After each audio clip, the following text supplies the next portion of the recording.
네. 조금 더 적극적이어야 제가, 네. 예, 파마도 하시고.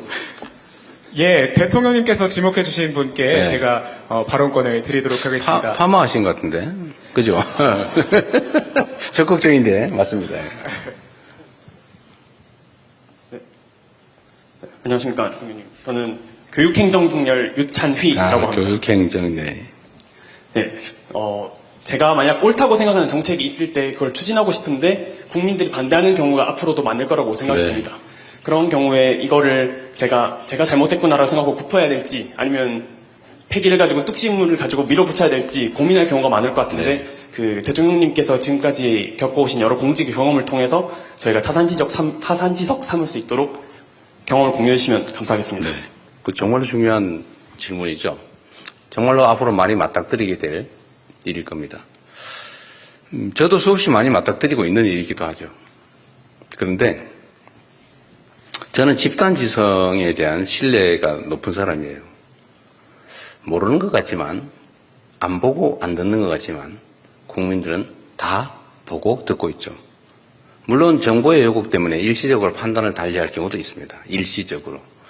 시간이 걸리지만 결국은 다 제자리 같다고 믿고 있고 갈 거라고 생각합니다.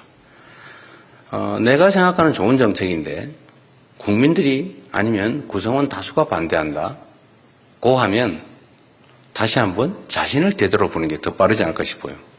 물론 이거는 의견의 차이가 있을 수 있습니다. 신념의 차이, 또 추구하는 가치 이상의 차이 때문에 똑같은 것도 다르게 보일 수 있어요. 인간은 완벽한 존재가 아니잖아요. 여러분들이 동전을 보면 이렇게 보면 동그란데 이렇게 보면 일자죠. 그래서 이렇게만 본 사람은 분명히 일자라고 얘기해요. 근데 나는 이렇게밖에 안 봤어요. 동그란데 다를 수 있죠. 그런데 이럴 때 중요한 게 가능성을 인정해 주는 것 같아요. 내가 잘못 봤나? 내가 판단이 혹시 부족한가? 정말 다시 한번 철저하게 점검해보고 또 그들의 이야기를 들어보고 제가 그래서 토론을 중시하는 이유가 여기 있어요. 얘기를 들어보면 그렇구나 라고 하는 게 꽤 많습니다. 왜 똑같은 현상을 놓고 다르게 볼까? 그건 이해관계가 충돌할 때는 어쩔 수 없어요. 그때는 결판을 내야지. 그 싸울 일이죠. 이해관계가 다르다.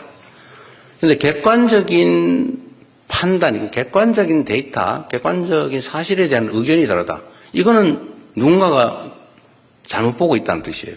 근데 그게 반드시 나는 잘 보고 상대는 잘못 봤다고 확신할 수 없죠.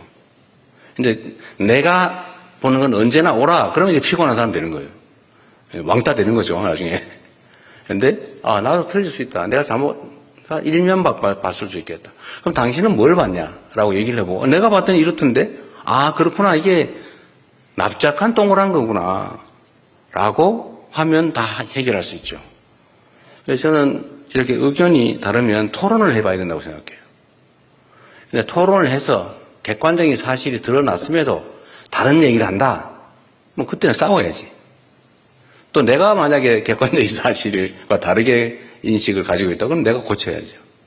저는 별로 어려운 일은 아니라고 생각해요.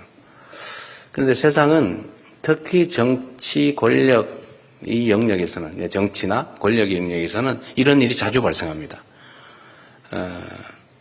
사실은 이게 동그란 걸 알면서도 이것만 주장하죠. 일자야. 나한테 유익하니까. 그런 게 많아요. 이 정무적 영역에서는. 정책이라고 하는 것도 마찬가지죠. 정책이라고 하는 거 이런 거 어떻게 생각하세요? 정책은 만인이 동의하는 건 정책이라고 하지 않아요. 그건 진실 또는 진리라고 말하죠. 정책이란 기본적으로 의견이 다른 거예요. 그래서 정책이라고 해요. 책. 다른 게 너무 당연한 거예요. 조정해야죠. 이해를 통해서 오해가 있다면 오해를 걷어내면 상당 정도를 붙일 수 있죠. 그런데 여기서 더 이상 안 붙어요. 이해관계죠, 그때부터는. 아니, 오해는 끊임없이 제거하기 위해서 노력해야죠. 그건 토론을 통해서 할 수 있고, 당사자가 우기면 제3자가 보게 하면 해결이 돼요. 제가 많은 사람들이 그거 어떻게 했지 이렇게 생각하는데 그 계곡 정비를 하는데 그 사람들은 불법인 걸 알고도 수십억 또는 수억씩 주고 권리금 주고 들어온 사람들이에요. 왜냐하면 지금까지 단속을 안 했으니까. 이게 다 알고 있어요. 내가 하는 게 불법임을.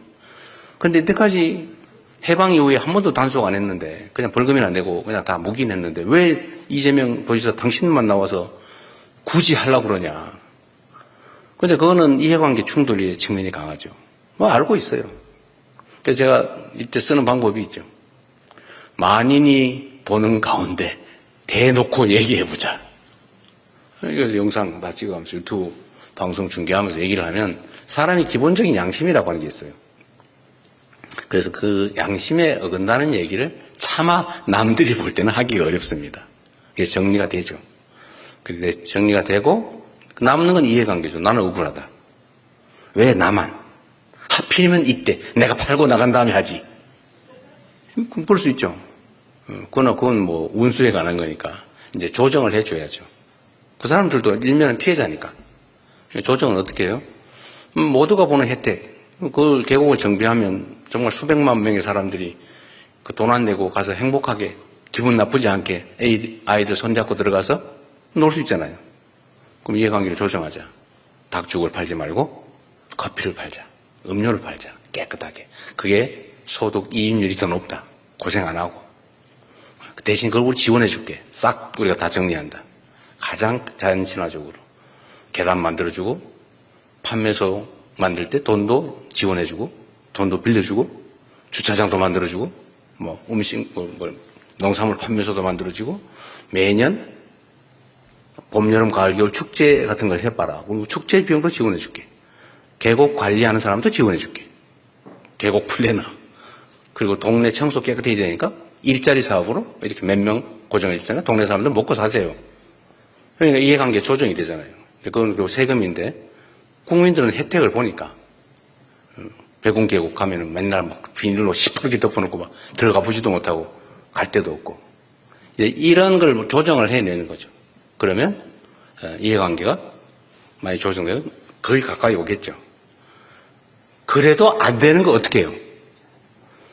그때는 결단을 해야죠. 결단할 힘을 국민이 여러분께 준 겁니다. 그게 권력이죠. 그런데 쓰라고 준 거예요. 대신에 그 권력을, 힘을 이렇게 보이도록 숨기고 있죠. 보이도록 숨기고 있단 말이에요. 그러면 그걸 각오하죠. 그래서 조정을 해내는 겁니다. 마지막은 결국 공직자의 결단이에요. 모두에게 칭찬받는 일은 없어요. 정책을 하기 때문에. 우리는 진리를 말하는 종교인이 아니에요. 사회운동가가 아니에요. 착한 일 하는 자선사업가가 아니에요. 불가피하게 이해관계가 충돌하고 그 충돌을 조정할 권한을 우리가 국민에게 받았기 때문에 그걸 담보로 최대한 오해를 줄이고 이해시키고 조정하고 안 되면 마지막에는 칼로 자르듯이 권력을 행사해야죠. 여러분 손에 그 권력이 들려있는 겁니다. 앞으로 잘 활용하시기 바랍니다. 네, 노련한 경험이 깃든 선배로서의 조언이었습니다. 여러분 다시 한번 박수 부탁드립니다.